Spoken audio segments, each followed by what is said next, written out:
안녕하세요. 보낸자 시사TV의 보낸자입니다. 오늘은 더불어민주당 원내대표인 김병기 의원 문제를 한번 다뤄보도록 하겠습니다. 사실 김병기 의원은 국정원 출신의 정보통이죠. 더불어민주당의 엄청난 자산이다, 소중한 자산이다, 저는 이렇게 생각했습니다.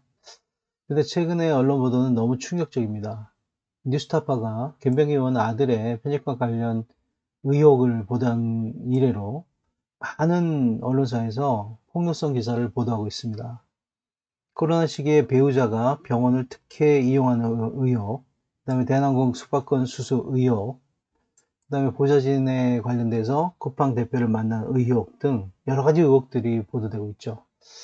근데 사실 저는 이 기사들이 대부분 김병기 의원과 틀어진 보좌진의 폭로에서 기인한 기사들이기 때문에 이 문제를 다루는 것은 좀 시기상조 아닌가, 저는 이렇게 생각했습니다. 김병기 의원이 완벽하게 반박한 것도 아니고요. 그런데 최근에 그 뉴스타파 보도는 너무 충격적인 것 같습니다. 김병기 의원의 아내가 동작구 의회 부의장의 업무 추진비를 유용했고, 이 사실을 안 김병기 의원이 이를 은폐하려고 보좌진과 대화를 나누는 녹취 파일이 보도된 겁니다.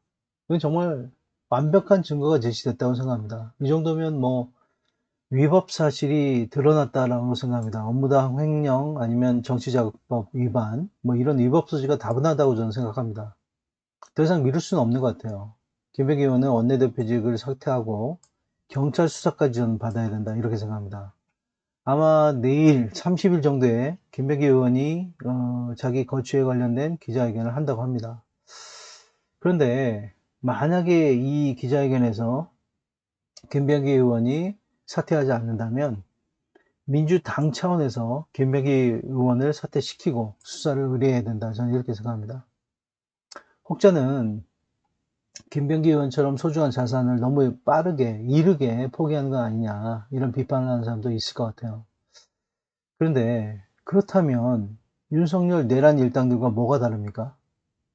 내란을 저지르고 외환을 저질러도 윤 어게인 하면서 비호하고 맹목적으로 추종하는 내란 세력과 뭐가 다른 겁니까?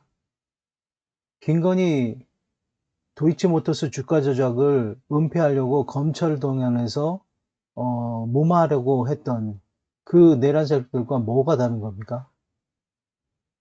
치상병 사건이 일어났을 때 관련자가 처벌되면 되는 것을, 그 관련자 처벌을 막으려고 온갖 일을 다 하다가 일이 확대돼서 이 모든 것들이 다 해결하기 힘드니까 내란을 동원해서 일거에 해소시키려고 했던, 극단적 선택을 하려고 했던 내란 세력들과 뭐가 다른 겁니까? 민주 세력은 이런 극우 세력, 내란 세력들과 달라야 되는 거 아닙니까? 특히 지금은 완전히 보수가 괴멸된 상태죠. 대한민국이 정상적으로 가려면 좌우 날개가 있어야 되는데 우쪽 날개가 완전히 소실되었어요. 이런 상태라면 민주 세력 내에서 오히려 이런 부조리를 비판하고 쓴소리를 할 수 있는 워치독과 레드팀의 역할이 더 중요하다, 저는 이렇게 생각합니다. 그래서 저는 이를 계기로 해서 단순히 이 일회성으로 김병기 문제로만 끝나는 것이 아니라 당 차원에서 대국민 사과를 하고 더 이상 이런 일이 반복되지 않도록 당 쇄신 방안을 당대표인 정청래 당대표를 통해서 발표가 돼야 된다, 저는 이렇게 생각합니다. 그리고 이것이 내년 지선을 계기로 실제로 실행돼야 된다, 이렇게 생각합니다. 특히 이번 사건을 보면 그 동작구 의회 부의장 업무 추진비를 사용한 거 아닙니까? 그 왜 그런 일이 가능하게 됐습니까? 국회의원들의 그 엄청난 지위 때문에 그 시의원 또는 지방자치대 의원들이 완전히 국회의원에 종속되어 있는 거 아닙니까? 이런 부조리를 일거에 지금 해소하기 위해서는 이 문제를 통해서 잘못된 국회의원과 지방의원들의 관계를 다시 재정립할 필요가 있습니다. 그리고 그 조사 과정에서 혹시 이런 것들이 아주 심각한 국회의원이나 시의회 의원들이 있으면 발본색원을 해야 됩니다. 너무나 안타깝지만 이런 일을 하지 않으면 결국 그 괴멸된 보수 세력처럼 우리도 민주 세력도 상당 기간 괴멸될 수밖에 없다는 것을 명심해야 됩니다.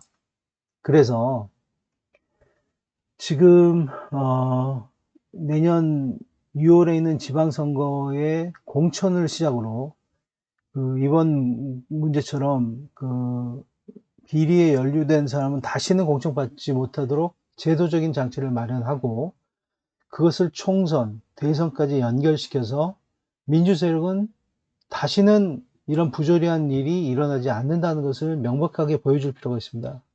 그렇지 않으면 우리가 정권 재창출을 할 수 없어요. 사실 여러분들 보다시피 내란 세력의 뿌리가 얼마나 깊은지 업무 보고를 보면 알 수 있지 않습니까? 아니, 저 사람이 저기 있었네 하는 그 사람들, 옛날에 국회의원 했던 사람들이 단체장으로 얼마나 많이 가 있습니까?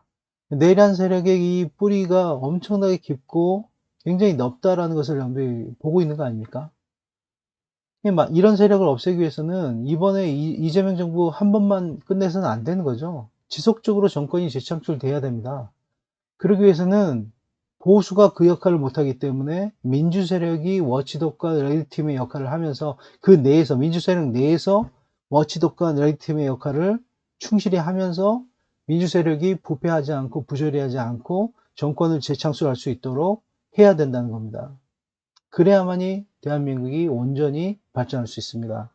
내란 세력이 완전히 괴멸될 수 있고 내란 자체가 극복될 수 있다, 저는 이렇게 생각합니다. 그래서 너무나 안타까운 일이고 정말 소중한 자산이었지만 어찌하겠어요, 본인이 잘못한 건. 그래서 김병기 의원의 문제는 너무 안타깝지만 김병기 의원에 관련된 모든 사람들을 의법 처리하고 다시는 이런 일이 일어나지 않도록 쇄신 방안을 마련해서 실천해야 된다, 저는 이렇게 생각합니다. 여러분들, 좀 안타까운 소식이어서 보호하고 싶은 마음, 그런 것들도 다 이해하지만 이런 것을 통해서 또 분열되면 안 될 것 같습니다. 음모론이 굉장히 많이 지금 이루어지고 있는데, 지금 또 이해운 기획예산처 장관 임명에 관련돼서 여러 가지 음모론이 있고 또 정치 공학적인 측면에서 접근하는 사람이 있는데, 그런 걸 맨날 했던 게 바로 보수 세력이고, 지금 지탄받고 있는 합리적 보수라고 하는 사람도 그런 잔머리를 많이 쓰다가 결국 퇴출돼가지고, 보수 세력 내에서 퇴출돼가지고 저렇게 조그만 세력이 된 거 아닙니까? 보수 세력은 또 괴멸된 게 그런 잔머리를 쓰고 정치 공학적인 측면에서 접근한 것 때문에 그런 거 아니에요? 그러니까 이번 사건도 무슨 정치 공학이나 음모론을 따지지 말고 부조리한 것을 해소해서 국민들로부터 정치가 굉장히 깨끗해졌다라는 인식을 받도록 하는 것이 우선인데, 이 일을 갖고 또 분열하고 또 음모론을 제기하고 또 정치공학적으로 접근하고 이런 사람들이 있어서 너무 안타깝습니다. 민주세력 모두가 워치독이 되고 레드팀이 되어야 된다는 생각을 가지고 이 방송을 마치도록 하겠습니다. 여러분들, 우리 모두가 우리 자신을 성찰하고 혹시 부조리에 우리가 빠지지 않도록 스스로를 잘 점검해 주시기 바랍니다. 감사합니다.